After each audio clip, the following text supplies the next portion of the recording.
ناظرین، میں آپ کو اپنے ادارے کے بہاف پہ، اپنی ٹیم اور سٹاف کے بہاف پہ اس پلیٹ فارم پہ خوش آمدید کہتا ہوں۔ ناظرین، جو میرے دور کے لوگ ہیں، میرے زمانے یا میرے عہد کے لوگ ہیں، ہم لوگوں نے دنیا میں سائنس ٹیکنالوجی میں بہت بڑی تبدیلی دیکھی۔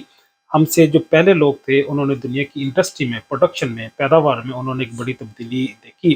میں 1950 میں اگر دیکھوں، 1960 میں دیکھوں تو پوری دنیا میں انڈسٹری آگئی تھی۔ جو اکوپمنٹس ہیں، مشین ہیں، ہیوی مشینری انٹروڈیوس ہوئی تھی، جس سے different kind of the production product جو تھی وہ پوری دنیا میں آئی۔ وہ جو ہم روزمرہ زندگی میں استعمال کرتے ہیں، ہم اس کی ڈیٹیل میں نہیں جاتے،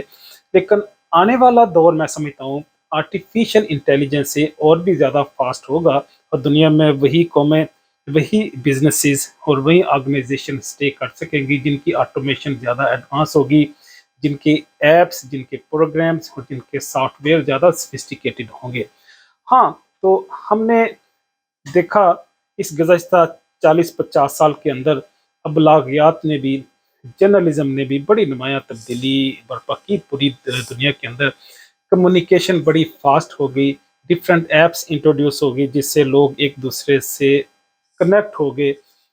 کسی دور میں مجھے یاد ہے کہ ٹیلی فون کنیکشن بھی اویلیبل نہیں تھے، لوگوں کو انتظار کرنا پڑتا تھا، کسی کو بات کرنے کے لیے بھی ہفتوں بلکہ مہینوں انتظار کرنا پڑتا تھا، لیکن آج کے دور میں دنیا کے کسی بھی خطے میں بیٹھے کسی بھی شخص سے آپ ریئل ٹائم میں بات کر سکتے ہیں۔ اگلی بات یہ ہے، کیونکہ جرنلزم اور سوشل میڈیا نے، ابلاغیات نے بڑی ترقی کی ہے، اس میں کافی ایڈوانسمنٹ آ چکی ہیں، تو انفارمیشن آپ کے ہاتھ میں ہے، آپ کی مٹھی میں ہے، اور ان انفارمیشن کے بہاف پہ آپ منطقی اعتبار سے اپنی جو پلاننگ ہے، منصوبہ بندی ہے، جو فیصلے ہیں، وہ بڑی تیزی سے لیتے ہوئے آگے سے آگے بڑھنے کی صلاحیت آپ کے پاس آ چکی ہے۔ اگلی بات یہ ہے کہ دنیا میں اب ڈیبیٹ بڑھ گئی ہے، اب دلیل اور حجت کی حکمرانی ہے، اب طاقت اور قوت کی حکمرانی نہیں رہی۔ کسی کے لیے یہ ممکن نہیں رہا کہ زیادہ دیر تک اپنی ڈکٹیٹرشپ، اپنی قوت کی بنیاد پہ، اپنی طاقت کی بنیاد پہ کسی ملک، کسی ریاست کا، کسی قوم پہ وہ مینٹین رکھ سکے، اسے کوئی نہ کوئی اخلاقی جواز دینا پڑتا ہے۔ اور یہ میں سمجھتا ہوں کہ ایک سوشل میڈیا کی، ابلاغیات کی ایک پازیٹیو تبدیلی ہے، ٹیکنالوجی کی ایک پازیٹیو انٹروڈکشن ہے یا ڈیولپمنٹ ہے پوری دنیا کے اندر۔ اگلی بات یہ ہے کہ میں سمجھتا ہوں کہ علم بذات خود ایک روشنی ہے، رہنمائی ہے۔ جس شخص کے پاس علم آ جاتا ہے، اللہ نے جس طرح فرمایا کہ من یؤت الحکمہ فقد اوتی خیرا کثیرا، کہ جس کو علم دے دیا گیا اس کو ایک بہت بڑی نعمت عطا کر دی گئی۔ اور اسی طرح سے ہمارے نبی علیہ الصلوۃ والسلام کی دعا تھی،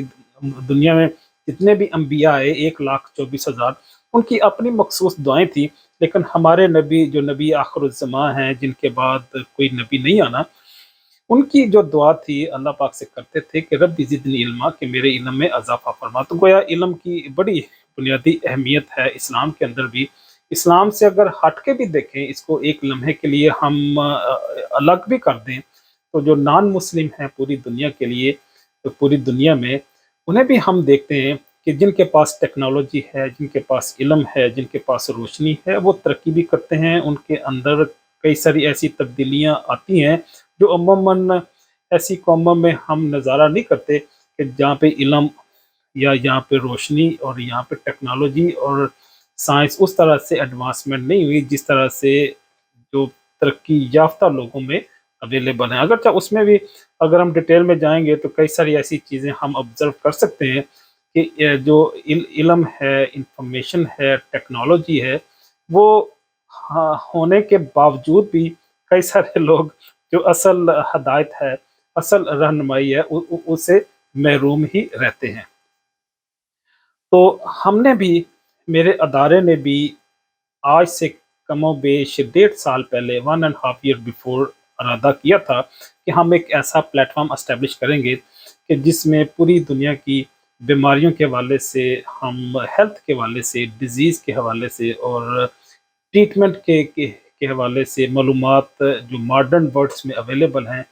ان کو آسان اور سہل زبان میں اردو بولنے، سمجھنے اور لکھنے والوں کے لیے ہم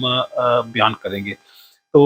اسی تسلسل کی، اسی سارے منصوبہ بندی کی یہ پہلی کڑی ہے کہ میں آپ کے سامنے بیٹھا ہوں، آپ سے مخاطب ہوں، آپ سے بات کر رہا ہوں۔ تو یہ اس چیز کا آغاز ہے، انیشیشن ہے، یہ سٹارٹ اپ ہے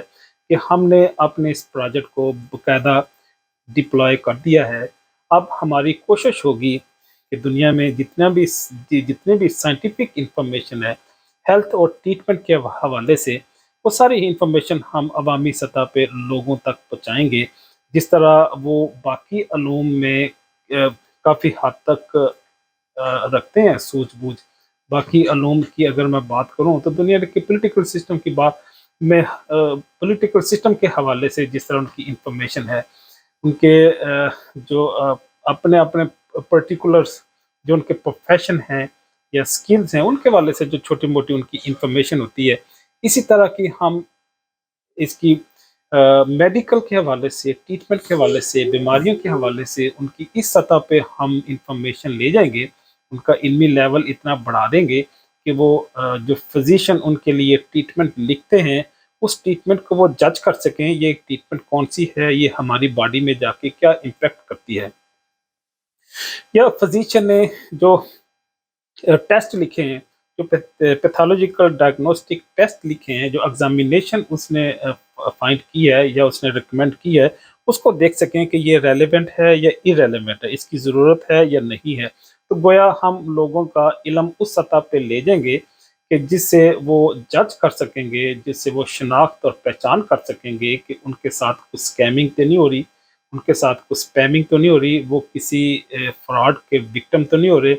کسی ایک بہت بڑی لابی یا کسی مافیا کے بیک اینڈ پہ جو چیزیں چل رہی ہیں اس کا وکٹم تو نہیں ہو رہے۔ تو ایکچولی ہمارا مقصد لوگوں کی سیفٹی اور پروٹیکشن ہے، پازیٹیو مینر میں۔ ہم بالکل کسی کے خلاف اس پلیٹ فارم کو اسٹیبلش نہیں کریں گے، ہم اس کو پازیٹیو ہی استعمال کریں گے، انسانیت کے لیے، لوگوں کے لیے اور عام عوام کے لیے، ان کے میکسیمم بینیفٹ کے لیے ہم اپنے پلیٹ فارم کو پازیٹیولی استعمال کریں گے۔ اسی پیغام کے ساتھ اجازت چاہوں گا۔ اللہ حافظ۔